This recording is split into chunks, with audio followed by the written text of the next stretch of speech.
Good morning and welcome to 89.1 The Roar. We are streaming live from the studio of WXVU.org. We are heard worldwide at Belgium, Germany, Sweden, and Australia, and also to Clyde Lido in Buffalo, New York, who communicates with us periodically. We're on the campus of Villanova University, and our guest today is newly appointed Philadelphia Police Commissioner Kevin Bethel. The commissioner has a storied career, which we'll get into. So want to introduce guest Carla Shoel Lee, who is the Executive Director of Organizational Communications. Also with her is her bodyguard, Roz Cowley. She is the Community Engagement Liaison. Commissioner is our extraordinary person of interest today. Welcome to the show. Thank you. Thank you for coming me. on. Thank you for taking the time. You went to Bartram High School in Philadelphia, and the reason I say Philadelphia is because our audience might not know where Bartram High School is, so it's in Philadelphia. Yes, sir. Southwest Philadelphia. Yes, sir. You grew up in Southwest Philadelphia. Yes, sir. Did you by chance ride the trolleys from man. Well, not so much. Elmwood 34 was my main route going down Baltimore Avenue. I lived in the Southwest, but a little south of Bartram, so travel on a G bus. And the 34 was my staple of travel, moving through that area. That's where Clark Park is? Yeah, Clark Park goes past the 34 goes past the Clark Park. Did you go sledding there? No, never sledding. Cobbs Creek Parkway was our sledding territory. We make our way over to 63rd Street, and I lived off of 58th and Hoffman over there, so it was a great hill that we go sledding there. So we found our spots in Cobbs Creek Park and sled. Did you? I have to ask you this question because we were victims of it. Did you ever throw snowballs at the trolleys? Let me see. The statute of limitation has passed. Okay. So yes, some I can say with yes. So that I'm on the campus of Villanova, so I don't. Yeah, I will make sure I'm being appropriate. Yes, not just we threw them at the police cars and other things as well. Yeah. So. Okay. So and you're also familiar with the 40th Street portal? Yes, sir. Yes, sir. Okay. Yeah, now, yes, sir. Mischief night, we would get eggs thrown at the trolleys. Now, you didn't do that. No, I didn't do the eggs. My greatest egg story. We used to throw eggs, but the highway patrol officer one time came up to us with had about a dozen of eggs in my pocket, and he came up. It was this big towering guys, and he just started saying, "Hey, how you doing today, kids?" and started smashing the eggs because we had them in our clothes, and so. It was trying to figure out how I was going to explain to my mother, not only did I take the dozen eggs that she struggled to purchase, but also now they're oozing all through my clothes. So I think I want to bury those clothes in the backyard or something. It may be still there today. I'm not sure. Well, that's an incredible breakthrough, right? I knew you were the real deal. When the first time I saw you, and of course I followed up on you, and I am a fan of Sherelle Parker's, and if I had lived in Philadelphia, I would have voted for her. I think Absolutely. I think between the two of you, you'll get a lot accomplished. But on from your experiences riding the trolley, Route 34, by the way, there's a great stop there, the Gold Standard, right on the corner of 50th and Baltimore. I used to take my SEPTA car and park it there and put the lights on. So when the trolleys were coming down the street, they would think there was a supervisor there doing time checks. So they'd all slow down. Hey, listen, and I would sit in there and have coffee. I used to do it as a part-time job as a time checker on SEPTA. How old were you when you became a policeman? I was 22. 22, I think it was. Did you ever think that you would be the top guy? Oh man, no. You know, I tell my story. You know, born and raised a single mom with 4 boys, and the struggles of moving. And I tell people I moved almost 6 times in my high school, evicted twice, lived in a hotel, was homeless for a short period of time, but we somehow made it through. But my mom instilled in us her faith and work ethic. My mom worked hard. She was so I never, not this, but I always knew that if you worked hard and just kept keeping your head, that something would happen. I went to college, dropped out of college my first year, and I tell people, man, I washed pots and mopped floors and did a lot of things before I came into the police department. And honored to come into the police department. Didn't understand it at the time, but one day people looked with me at disdain moving a trash can through the hospital, or working at the time I was working a receiver, and then the next day I put on this uniform and looking at this look of people like, wow. was the first time I felt like I was somebody and people saw me. And so that part would take off for me. But I'm just blessed to be in this position and honored to be serving for this mayor. Do you have any brothers or sisters? I have three brothers. One is deceased, and my brother, and I have two other brothers. One lives in Dallas, and my younger brother doesn't live too far from here, lives in Haverford, and he's an associate pastor at Christian Stronghold Church. Just retired from Aramark as executive chief growth officer. Is that the church in Ardmore? No, right here on Lancaster Avenue in West Philadelphia. Oh, okay, Yep, okay. yep. You said you have a brother in Dallas. Is he a Cowboys fan? No, he better be an Eagles fan, but he moved out. He was a world class athlete, hurler, and he went to Barcham as well. But he's moved on, and he's in Dallas. He got married and moved out Dallas, so he's doing okay. And then my brother here is local. He's doing amazing work as well. I'll go back to the question I asked you earlier. Did you always want to be a policeman? I did not come to this as wanting to be a cop. As I shared with, I was but I don't think I really fully answered. I'm a young kid, and I'm just working two jobs. I worked at, and at the time the department was going through a transformation. They were under a federal order to increase the number of African American, police officers, and so we got this wave of campaign in the community. And if I recall, I just saw something on a pole, and would take the test and ultimately get selected. My vision is a positive one, though, from policing. I don't tell other people's story. I had two cops, Mr. Ben on my block and Mr. McGriff on my block, who were cops, and they were amazing individuals. And so I love it. It's been phenomenal, but I didn't come in where traditionally individuals had this aspiration to be a cop. I want to be a physical therapist. I was a big workout guy, man, and until I went to Temple and they realized, hey, only 50 of you can make it through, and I'm like, okay, I may be in the on that wrong track. So, did you have mentors along the way? Yeah. Was there one right immediately, like men and women? Mentors? Well, I think for me, my godfather, Mr. David Fitzgerald Sr., who I think about every day, would fill that void. When my father left, he was my godparents, and my godparents were traditional godparents. My mother was ill for a period of time, so I lived with my godparents.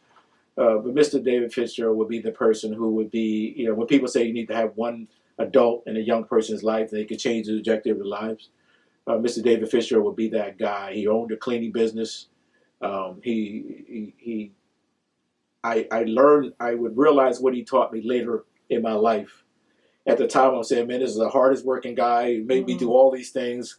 Why does he make me do these things? But today, I just so revere who he was. I think about him every day of what he was. And when it comes to women, man, listen, there's a lot of women I've met in my lifetime, but no one eclipsed my mother.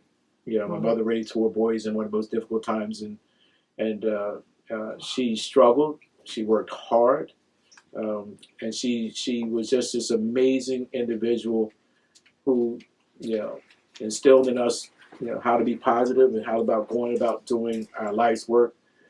Everybody in the neighborhood loved my mother, and so she's still with me today. I'll start tearing up when I talk about my mother. But she's just a special, special person, and nobody will ever eclipse that. Unfortunately, later in her life, she would have Alzheimer's, and so we would not be able to give her, her just desserts. But I know she's looking down. Thank you. That's very nice. I have the same sentiments about my own mother. My father had a business, and he owned a bakery, and he was never around. I could never ask him a question. This is what fascinated me. One of the things that fascinated me about you, that your dedication got you through the ranks, and you took on units like Special Investigations, the Narcotics Strike Force, Field Unit, Intelligence Unit, and Internal Affairs.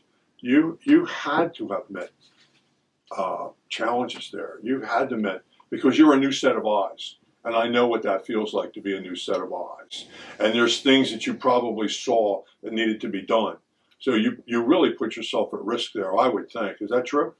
Well, I mean, I think the job inherently is risky. We know that. My various stints. I mean, been at it for 38 years, so you do move around a little bit. But each area that I've worked in, and some of my colleagues have worked in a vast more areas than I have, is one of the things you learn in these different spaces, particularly like in narcotics, when you really get into the well. And you really see the intersection of all of that, the violence, whether it be the violence, the drug addiction, all of those elements, kind of inform. You don't know. Those are little nuggets you pick up along the way in your career. It was hard charging, you know what I mean? So, knocking down doors. But today I get behind those doors and I used to, today, when I looked at, even when I talk about my diversion work, I would remember going through doors and you were saying, oh my goodness, like what opportunity these children have here. When you walk into a home and there's no food and there's no, in those days you didn't think about that. It was about where's the drugs? Let's make my arrest.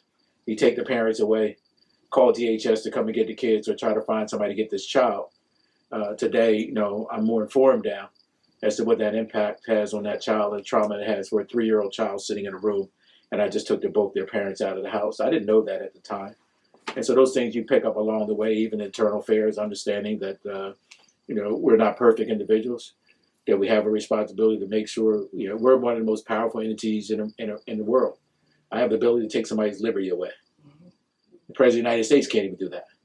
And so part of the understanding is that when we have men and women out in the field, we have to make sure that we have controls and mechanisms to make sure that they are working within the constraints of the Constitution and of the policies and protocols that we've put in place. And so those different steps to help you inform me and help me inform the work I do today.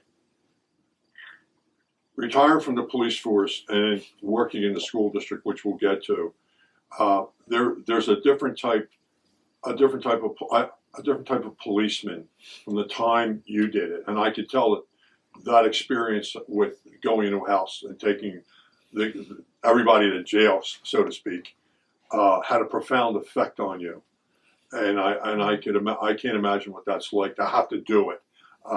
Having made a film about Kensington itself, I understand a little bit, as does my partner, about addiction and how what happens and cumulative damage. But from the time you were a policeman, going through the ranks to the present, the science of it has changed. How do you move the guys along that are like old time guys and get them to think like you? Because I can tell you're an advanced thinker. Yeah, I think it's it's a blended process, right? When I came on, was the warrior, and it was the paradigms have shifted continually over the time that I've been in policing. Tough on crime, soft on crime, love on crime. I mean, it was just all these different iterations of who others wanted us to be. And so part of what the work now is we have to define who we want to be. Like we have to define when we I'm not a politician. I am charged by a phenomenal mayor to get men and women to be the community-based policing, to be address the issues in both from prevention, intervention, enforcement that she charged all of us across our cabinet to do. So what we have to do is understand that, yes, there are individuals like me who are baby boomers, but today I also have the far extreme. I got Gen Zs, Xs, and I don't know where we're in another category now as well. But also understanding how to respect those different elements. There is historical knowledge that a veteran officer can give you that a young officer they could never, ever understand. And so we can't just discard our, some people want to come in and discard our men and women who've been at it for a long time, who plow the road for some of the young people who come today. And so there has to be a way to do that. Part of the work that Carla Shoa Lee is coming in to do as our executive director overseeing our communication is how to brand ourselves, how to link all of that together, how to take that senior knowledge and bring them along. I became this person because I was provided with the training and the information. And so we also have to provide that information to the men and women who oftentimes have not understood the why, right? The young kid today wants to know the why. Why you want me to do that? For us older, we just were told do it. And told as a kid, don't you ever ask, you never ask your mom or ask mom why, you just did what we said. And so part of that is that changing and blending the culture, because we all have a succinct goal. Our goal is to make the city safe. And so we can align that. I just think we have to identify that as an issue, and how do we blend those different age groups and different folks together to make sure that we're working collectively to meet our charge. I know what my eyes tell me, and if I'm looking at you, I would say to myself, this is a thinking man's cop. This is a techie guy. This is a guy who likes to get his hands dirty. Am I correct in saying that? Yeah. I mean, people know that about me. I'm for somebody, many times on the executive level, I understand that you work at this, but it's hard. It's easy to get away from I practice implementation science.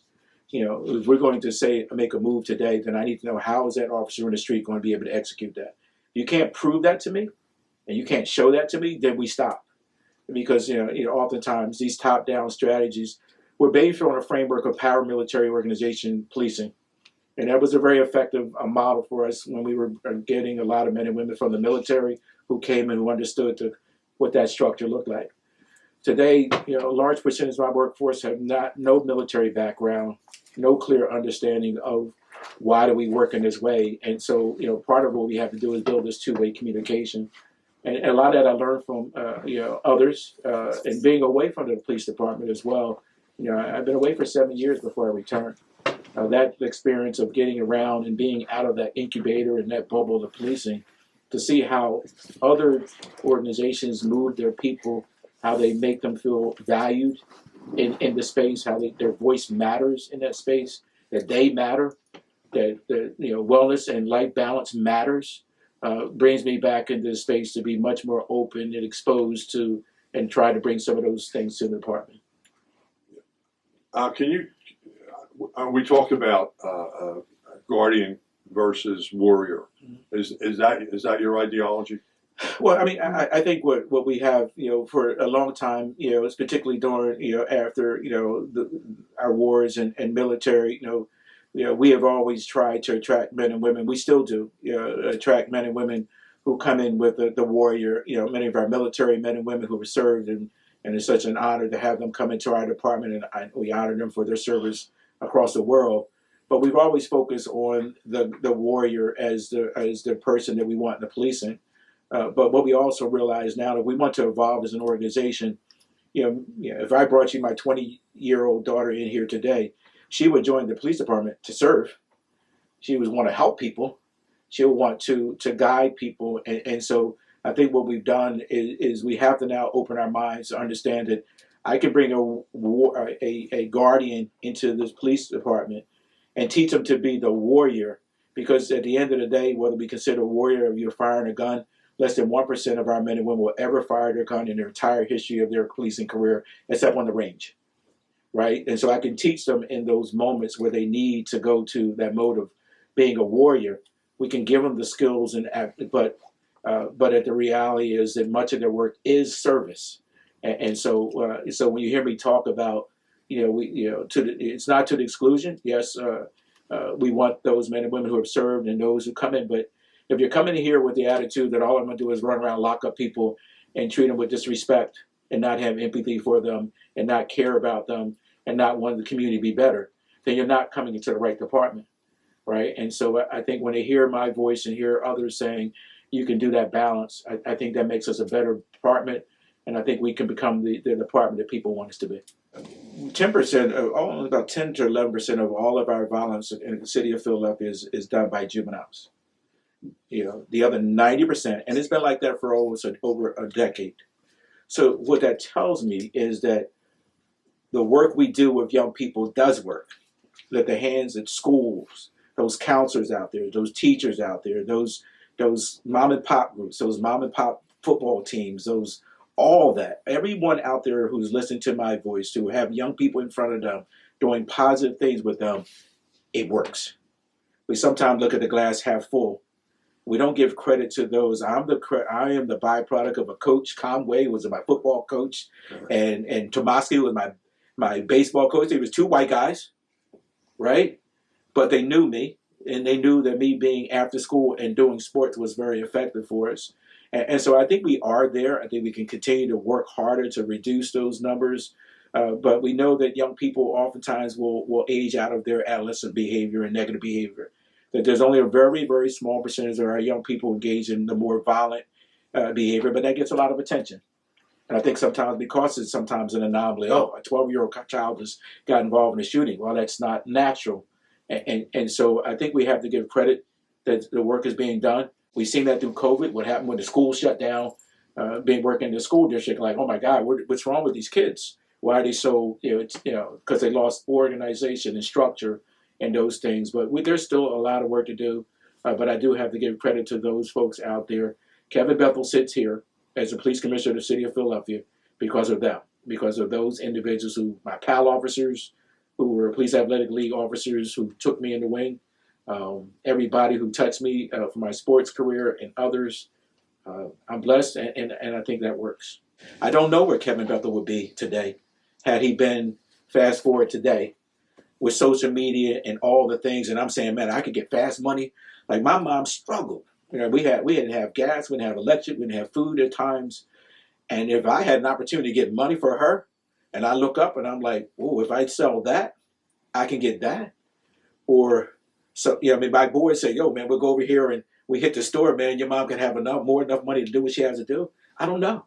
I feel blessed to not been in that period, but I can't also take that away from where I see today the young people out there oftentimes what drives them to get into this space. And so that's why we just have to be so cognizant of that and not or ignore the elements of poverty, ignore the elements of what it's like to be a child today in this space where your parents are maybe incarcerated, living with a single mom, or maybe just your dad, and all of these elements always trying to pull at them. It's I'm amazed at the young people today who will still be able to get through and consider that. I have three daughters have been through college. My last one's my most expensive. It's impossible. Even today, the numbers and the cost of college is getting so exorbitant, to do that. And so the reality is that we need to make sure that a child today has options. That, I was over at Pico the other day, and they're talking about how they do a program where teach teach young people how to do the high electrical. Yeah. And when they told me how much they made an hour, I said, man, I may take a job here, right? You're on, it doesn't require a degree. And they're doing, high wire electrical work, $50+ an hour. And you're sitting there saying, I told my daughter right down the street, yo, you better hop your horn at that guy, right? And so that, we have to, there are so many opportunities for our young people who have this skill. They have technology. The young people can go on these computers today and do things that me and you, I could never even imagine. And so I think we have to show them, we've always said the only track to success all the time has been college. No. 65% of the nation do not have degrees. Right? And so we make people strive for these things. And a young kid today needs to know, so I can take these skills, my hands, these, and be successful? Yes. And so I think we have to continue to encourage our young kids into those different tracks so they have a multitude of options. I wanted to ask you about the new generation of technically driven police. Can you? I love them. You got a smile on your face. Yeah, I love them. So I knew you had a sense of humor. I'm sorry to ask you a question. No. The technology is the path forward, right? I love it. I think I remember, sometime I was still doing AOL with dial-up one time, and my daughter came from Florida, and she's like, "What are you doing? Like, there's this thing called Gmail. You don't need to do all that, right?" Like, really? Like, I'm hollering down, hang up the phone, right? And so I sit here today. The technology for us in policing will take us into the next. Who we will be as organizations, not just here across the nation, right? We have tools, AI technology, phone technology, camera technology, drone technology, and we need to have the men and women. If we're going to build this department for the future, we need to have men and women who not only understand it, but embrace it and know how to use it effectively. And so we have to move as an organization. We've always been behind the rest of America. We're in the dark ages oftentimes with some of our technology. Today, an officer is still writing handwritten reports, and he or she sits there and says, "You got to be kidding me! Like you're telling me that I have to take this report some 250 something years later, is when the police department was created, and you're still doing what some watchman on a horse was doing, writing something on a piece of paper, right? I mean, and so how could you attract young people into an environment and attract them to a police department? That is the competitive edge. They look and say, well, look at the technology over here in Radnor. Look at the technology in other parts of other, well, I want that too. And so we have to see that not just as a insular thing, like, oh, it helps us in the police department. Yes, but a young officer today uses his phone for everything. Our team has done a good job of bringing mobility and bringing phones into our element. But there's a vast amount of other ways to be able to accelerate our work. How do we take complaints? I mean, we're looking at models now where we can take, does the officer have to be in your space to take a report from you when you report a theft from your home? What would it be like if you just clicked on, they sent you a link and you open up your Zoom or Teams and the officer's sitting there and he takes that report from you and makes that report there. You don't have to leave your home. You're not waiting anymore. And I don't have to dispatch an officer to your home to take that kind of report. AI technology, what it would be like if a AI technology can call to investigator files and find the commonalities and patterns that we oftentimes may not see because we're still looking through a myriad of documents. And so I see it as the future. Drone technology, if you've heard me talk about, using the drone technology to be able to fly into areas as 911 responders, to be able to do situational awareness, or even just to do drug corners. I mean, my drones can sit up 3 blocks away and be able to scope down to your fingers and see exactly what you're doing. So I'm really excited about where we're going, and I'm really jazzed about making the men and women in the department, moving us. That's part of my work and part of what you hear. The mayor has been phenomenal in supporting that effort. She recognized from the very beginning. She called us a Flintstonians and a Jetstonian world. I don't butcher that, but sometimes I'm like, we're not that bad, Madam Mayor. But the reality is, she recognizes as well, before I even came into this space, how this could help us be much more effective, particularly in our crime fighting area with the technology. If we do this right, we will have the same technologies as our federal partners, the FBI and others. So when we have incidents happening in our community, we be able to solve these cases. And that's what we're doing now, working with our federal partners to be able to solve a lot of crime. I would like to take that soundbite you just gave, and Jill and I would sell it to other police departments throughout the United States. It's absolutely brilliant. It really is. Well, but you have to push, right? Our budgets, even people look at my budget and they see this $890 or $1 million behemoth and they think, well, you got money to do everything. The reality is about $35 million is discretionary money. The rest is all salary. And so part of what you have to do is bring that forward to others to invest in those things. And that's what we've not done a good job of. And so I'm grateful to our city council and others when we brought forth these technological advancements. And these are things people want, and it's things you can see, right? I mean, part of investment is not those kind of things you can see, or abstract. You can see drones. You can see machines, that technology to be able to work with phones. You can see these things, and I think that's where people want to be investing. And I'm grateful that the city council and the mayor in particular has helped us lead down this path. I also I want to give you a shout out from Lower Merion Police Chief Andy Block, who we had on last week, and he spoke very highly of. He said he met you a couple of times. He spoke very highly of it. Yeah. Phenomenal guys. I mean, we have some phenomenal partners in the counties. Outside the county, that was leading to that. Yeah. Okay. No, go. No. It's your show. You You make people look smart. I make you a guy. Listen, I'm just appreciative that you gave me a space to speak. So I'm going to stop and let you answer your question, and I will respond accordingly. No, it'll be what? Now I'm being interrogated. Okay. Go ahead. No, I'm sorry. Go ahead. Yeah, but I mean, I think part of what the mayor really focused on, and when I came back, is is relationships. You know, she talks about intergovernmental relationships. She talks about partnerships, but it's just not talk. I mean, you hear the mayor constantly say it's not about what you say, it's about the work, what you do.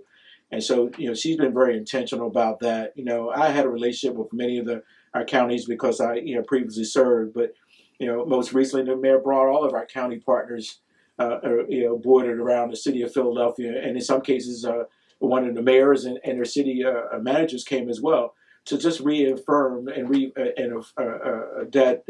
we are a collective body. This is a region. It's not just Philly. You know, what we do in Philly impacts the counties, and what the counties happen impact us. And so she was very, you know, intentional about meeting with them, making sure they heard it from her voice.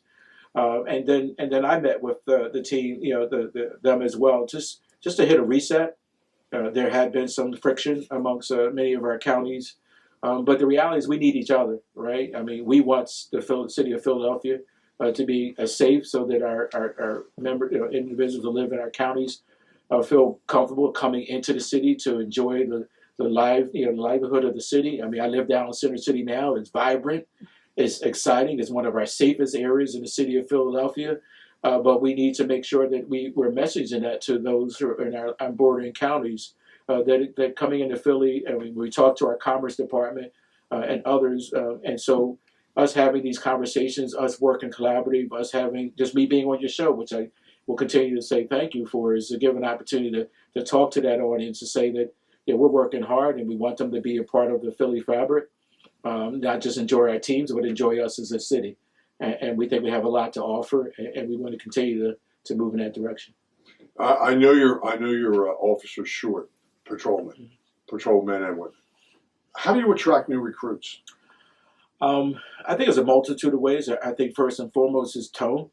I will, you know, and I want your audience to make sure, you know, you're going to hear me reference the mayor quite a bit, and it's not about some exercise where I have they say the mayor's name because, you know, it's my duty. It is because she has absolutely been one of the most dynamic individuals and one of the hardest working people I've ever seen in my career. And so I give her deference because part of what she did coming in was talk about policing. You know, she has her line. You know, she has no tolerance for inappropriate. I butcher her line, but she makes our guys know you can't do anything negative.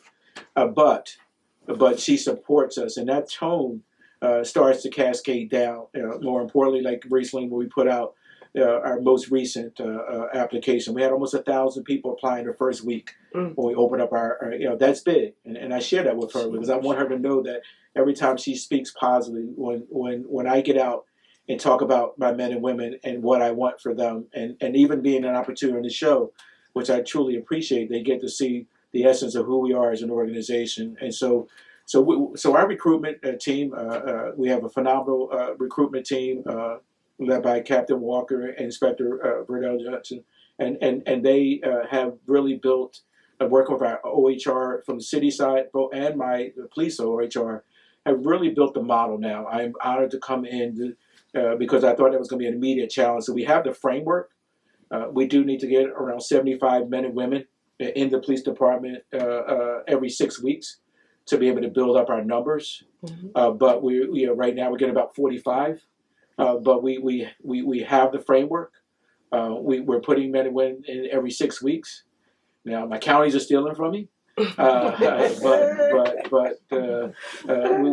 we hope if we continue down this path, we'll continue to get excited. What it really excites me when I look at the data is that, you know, we're getting them from many of the applications are coming from some of a large percentage are coming from our marginalized communities, our African American, Latino communities. And so that also gives you some indication that, you know, the conversation that our young people, particularly kids of color, don't want to come to the police department is inaccurate. That when given an opportunity and when given a voice to be a part of something, that they are. It's our job now to move some of the hurdles.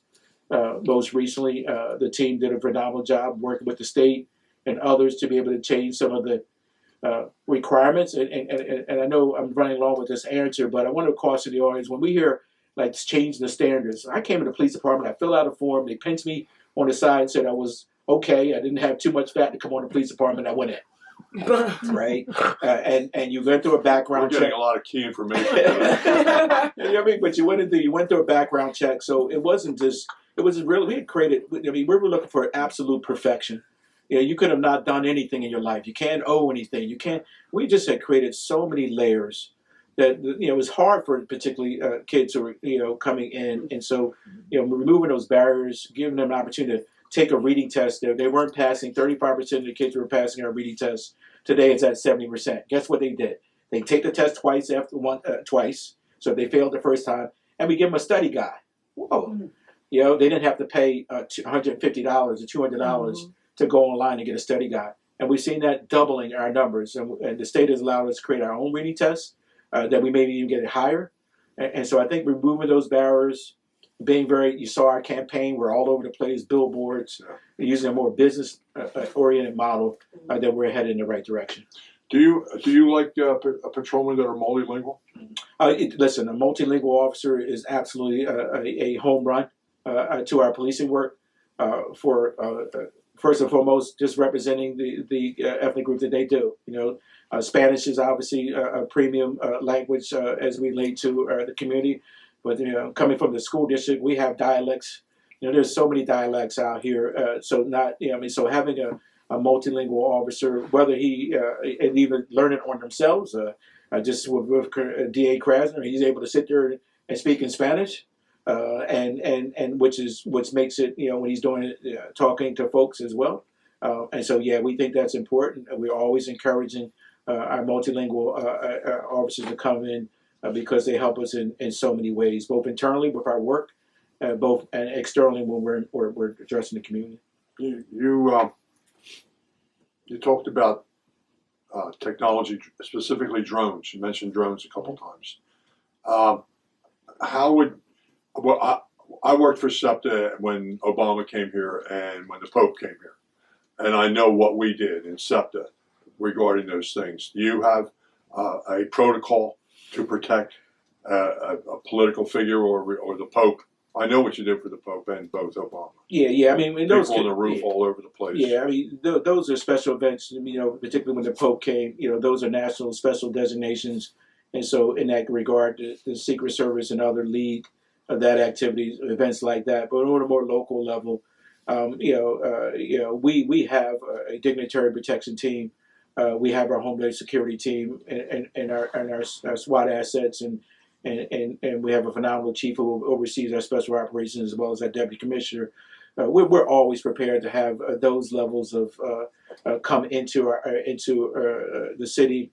The vice president and the president have come through multiple times, so we have a significant framework and levels of security. We have a great relationship with our Secret Service team here, the FBI assets here. To be able to supplement, but unlike the unfortunate incident that happened in Butler, we have a significant level of assets that we can bring to those situations to ensure any key principal that comes into the city that we are prepared to protect them and ensure that they're safe. Do you? Radnor has a Citizens Police Academy. Mm-hmm. Philadelphia, you got a smile on your face. No. I think I think we just always copy each other, and we've had a Citizen Academy for quite some time. Rise used to work up at the Philadelphia Police Academy, and I'm sure participated in that. Well, most recently, I had the team moving out into the. We originally had hosted it up at our Police Academy, which is in the far reaches of the Northeast. We just went through a modeling just recently to see what it looks like to host that in the community. Why have a community, a police academy, and it be at the police department? If we really embrace community policing, then we put it where they live. We put it in the community. We bring our assets to the community. We do those presentations to them in the community. And so when they walk out of that space, they really feel valued. And it's not this thing that's kind of in this insular constructed box. So we went through an iteration of that now. We're waiting to see how that went and survey those who were there, because I'm more inclined to go down the street versus I have to get in on 95, drive an hour to get up to the academy. And so I think we're now expanding that model to really make it a more community forward facing. I think you already answered the question with a number of answers, but I'm going to ask you anyway. Can you talk about some of the things that you're most proud of? Oh, Because it sounds like you've, in the short period of time that you've been the commissioner, you've really, I mean, you've got a lot of things that you did. I'm very humble. I come back different. I'm a different person than when I left, and because I come back with a different purpose. You're going to find people often. I'm not going to point. There's nothing I've done. I am most proud of the men and women who have been serving this department. Why? Because I sat on the sidelines and I watched. I watched over the last 4 years, them be torn up in the media, talk about defunding, abolish policing, the civil unrest, and we understand the dynamics of policing and understand, so not ignoring those incidents that happened across the nation, and watch what they had to endure. And to walk back into the police department and see their resiliency, see that they were still there. They did not check out. During COVID, they would work through COVID. They would lose men and women during COVID, and they continue to work. They would have men and women who would never return to the job after the civil arrest because of the injuries they endured. Many of them would opt to leave the department after all of that because they just checked out, said, I don't want to be a part of policing anymore. And so to walk into the door, just yesterday I was at a police officer of the month event. Roz helped facilitate it, Latanya Little and our communications team helped to put this model together. And man, the energy, looking at them smiling, looking at them feel like they're part of something. So I am most proud of the Philadelphia police officers and the men and women across, and my non-sworn professional staff, because I have 1,000 men and women who are not sworn, but who are in the background, who you don't see, who are in 911 doing our dispatchers and call taking, who endure a lot, to our fingerprint technician, to our forensic technician, to our, all of it. I'm proud of all of them because when I walked in the department, they were ready to go. They were ready to come behind this mayor and continue to lead our department. And so I'll leave it there. That is the most proud. That's what I'm most proud of today. Do you want it sounds to me like you would like your police department to be an apostle of you. Now, listen, No, you can say it. Go ahead. No, man. Listen, I think the individuality of everyone that we represent the community. It took me a long time to be here and be this person to sit here today. And so I don't cast those expectations on them or anyone. My evolution of me is all the things I told you I picked up on my way on this ride, all the things that they pick up on their ride to where they're going to be as just as much value. I sit in the room sometimes where people are totally opposite of what my viewpoint is, and I learn something from them, right? And so I just want to make this place a department. I think we can create a national model. I think we can embrace so many, instead of fighting against some of the change. Commissioner Ross, who was a great friend of mine, and I worked under him when I was a deputy commissioner, used to say that we hate the way things are, we hate change. I let that sit, right? I realized that it wasn't just in policing. When I went to other places, that's kind of cascades, and we have to be change agents now, right? If policing is going to be this entity in America, we have to embrace some of those things that we for a long time said we don't want to be a part of that. But guess what? I played those roles. I played social worker, counselor, defense attorney. I played those roles, right? But what happens now when we're going to bring in victim advocates to work on our homicide unit to help our detectives work with families who have lost someone, and be able to be that conduit of communication. What does it look like when I bring civilians in to be community liaison officers working in the community, building bridges for us?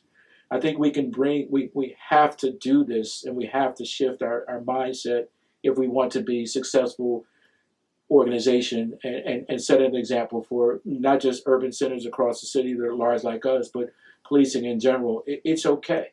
It's okay to sit on your show and have a conversation. And I may say something that may make somebody angry or piss them off, but it's okay to have a dialogue, yeah, and be a part of something, and that's where we're going. And the mayor comes like me. She comes from humble beginnings. You know, her life was not perfect as a child, and she and her grandparents, as she talked about, raised her and got her. I mean, and so we intersect. I mean, people say, "What is it like to work for a female, a mayor, a woman mayor?" I said, "Man, Miss Odessa Bethel." You know what I mean? Miss Odessa Bethel was the leading, a woman led my household. And she was strong, dynamic, and everything. So all the time when I look at the mayor, you know, I wonder, I said, man, if Miss Odessa had the opportunities and was able to, I see that. And so it makes it so easy. And to your point, the messages she puts forward and how she does it, like me, it comes from her heart. It's not this exercise, is we mean it, we want it, and we're going to make it happen. How did working as the chief of public safety for the school district, which you did, how did that impact what you brought forward to being the police commissioner? Yeah, that's a great question. Folks are oftentimes say, "Oh, you're taking on this behemoth of a police department, you know, 6,300 men and women, and you know, it's law enforcement, and you're in this small little school safety agency that's not sworn, that don't carry guns and the whole 9 yards." But what it taught me, but at the end of the day, I'm leading that organization. I had not been in the commissioner of any other department before coming back, and so chief of school safety, one, made me the ability to get into a situation very similar to where I'm in now, where the men and women felt their value was low. They felt, you know, the morale was low. They did not feel valued as an entity in the police department, and so part of in their place where they were sitting, and so part of it gave me the ability to kind of, you know, at the time I was hired by Dr. Hyde. I would eventually work for Dr. White, two phenomenal leaders, and give me the opportunity to reimagine who the school safety department was, looking at mentoring, looking at other things that we could do with them.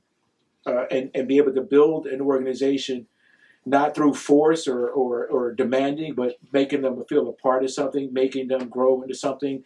I remember changing their uniform, and they were upset by that, you know. But we were not a police department, and we were wearing a policing uniform. But working through that, what was it like to execute change but try to be very cognizant of the impact it was having on them. Because many of them have wore that uniform with pride for quite some time, and I'm taking something away from them, and learning that nuances of how to do that, learning that you didn't have to, you know, in the police department, paramilitary, you commanded all the time with fear. I am the boss, you will. What's it like when you manage men and women and try to do it in a different way?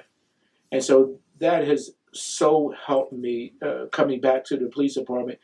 And then my exposure to new colleagues and new people who were running their organizations and their departments, it was so beneficial for me when I came back to the department, teaching me new skills and how to operate in an organization that really makes everybody feel valued in a collective effort. When I left SEPTA, there was starting to, and this isn't your problem directly, but it is indirectly. The SEPTA has issues with homeless, active drug users, and mentally ill. What can you do? And I know it's not directly your problem to get ridership back on. On SEPTA. No, and I think again, you know, I think oftentimes people don't understand there's a whole other world underneath. As you knew coming from SEPTA, I tell people there's a whole other, like, who do you think moves these? You know, the city surges every day. You know, Center City and other parts of the city. And that is SEPTA moving those. So we're not disconnected, right? And I think, I work with the chief of SEPTA and their team over there to try to have continuity of operations as it relates to that. But I think the work that the mayor has put forth and our managing director, Adam Teal, when you hear the mayor talk about wellness center and this large investment in this most recent budget to build these entities in these places, because what she recognized, and I know Adam Teal and other members of his team and the mayor's cabinet recognizes, we compartmentalize all of these little entities. Homeless is homelessness.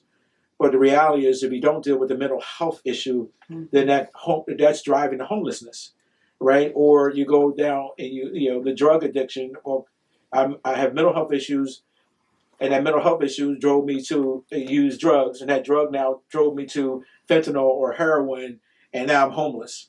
Those intersections of all of those. And so when you hear the mayor and others talk about building this thing that doesn't exist, it doesn't, right? You need to make, and so these centers that will hopefully come on board soon will help, I believe, for the first time create that. Hey, how do we get someone into a space and deal with all of those underlying issues instead of these little micro pieces? I could go down into Kensington and take somebody off of Kensington Avenue for a drug addiction, but if they're there for a mental health, then the those who service the addicted community says, I can't service that, right? This person may have a significant mental health issue, and so we have to deal with that. So I'm very hopeful that the mayor has that, and the vision that she has set forth and the team has set forth will be the first time to be able to start to have an entity that deals with all of those components. The harm reduction model that was down there, I have no disparaging comments about individuals who saw that model as potentially getting us to the place where we would eradicate the open air drug market. We recognize now that though that's not working, and we have to now reset and look at it from a different perspective, organizing and making sure. But at the same time, we also have to ask the question: harm to who? We have a website, joinphillypd.com. About 6 months into the academy, we're at $66,000+, over $90,000 within 5 years, and that's not even with overtime. Many of my officers are in six figures as it relates to that. But more importantly, our health benefits are absolutely amazing. We have other our vacation and sick time. We have a very strong union, as most people know, who fight for their men and women every contract cycle. They just receive a 5% raise most regionally. And so, yes, I know oftentimes the counties may look attractive to them, but I think at the end of the day, if they really looking to come into an organization that's, trajectory is off the chart, looking for an organization that they can be a part of something, we have the ability for men and women to move like I did through the police department. In the smaller counties, they have maybe one position open for a sergeant. I got hundreds of sergeants positions, hundreds of lieutenants positions, almost 100+ captain positions, inspectors, chiefs. So a career track, if someone's looking to want a career in law enforcement, this is the place to come. And so we think that's great. And I do have to give a shout out to my good friend on my team, Commissioner Jim Kelly. He is a Villanova. I think he has Villanova underwear, socks, everything. Jim Kelly joins as part of my executive team as Deputy Commissioner of Special Operations. Phenomenal individual who did his undergrad, graduate. He probably would do his PhD here. He is. When he heard I was coming to Nova, I'm glad my team said I better do a shout out because I am totally in his space as I come here today. This tells me, this is an observation I made about you. It tells me who I think you are. There was an officer shot recently, and you didn't release his identity because of his family's wishes. And then the second one was the bicyclist that was killed recently, and your response to a reporter was, it's not about this, it's about the family. And that's who I think you are. Yeah, I try to be that person, because in these sitting positions, listen, we all have an ego. Anybody sitting at executive level, don't say they have an ego, they're crazy, right? That's the fuel sometimes that gets us going. But what I recognize in this position, that the work that we do cannot be about Kevin Bethel, right? It's got to be about the people that serve under me and the people that I serve. And so, yesterday at the press conference, I'm looking at the doctor and Barbara and thinking about my three daughters, thinking about, someone calling me and telling me that my daughter was run down by someone who's twice the limit, of alcohol. And I'm thinking about, raising my daughters and through childhood. And as you saw, I spent a lot of time at Children's Hospital. My daughter has a blood disorder, a lifelong blood disorder. And so I got to know those doctors and how they treat me. And so in that moment, I'm just thinking about the CHOP family and what the impact she had probably on the children she served. She was a cancer specialist, thinking about her parents who would send remarks back to my team thanking us for our work. That's all I cared about in that moment. And I know there was other things being discussed, and we can talk about prevention and intervention around safety and bike safety and others. But for me in that moment, John, it was really just important for me to stay focused on we have this male in custody, and I wish he was one of the 1,000 we arrested before it had happened. So that's what it was. And when you think about it, I appreciate you bringing it up. My officer, he is still in life on life supports. He is still in the same condition that he came in that night, very critical condition. I meet and talk with his wife and his family. He has an amazing family who are still, at his side. I mean, and so I appreciate you bringing him up, because I think I don't want him to be forgotten. I want your listeners to continue to pray for him. The family, and we all still have hope, but he's still fighting each and every day, and it just reminds us of the sacrifice that our men and women give in this work, and what they oftentimes have to endure. So again, I thank you for bringing that up and giving me an opportunity to kind of say, hey, he's still fighting, and we're going to be with him every day of that fight. How would you like your legacy to be remembered? Man, that's a great. I say a great question because I'm doing it now because I don't have the answer just yet. My faith has driven me back, and so I'm very upfront about why. My legacy is hoping that I position the department to be the best police department in the nation. And for me personally, I want people to see me somebody who really, really loves the city, who gave everything he can to make the city better, and my final legacy is that I honor my mom and for the work she did. This has been a MainlineTV.org production. Thank you, and until next time.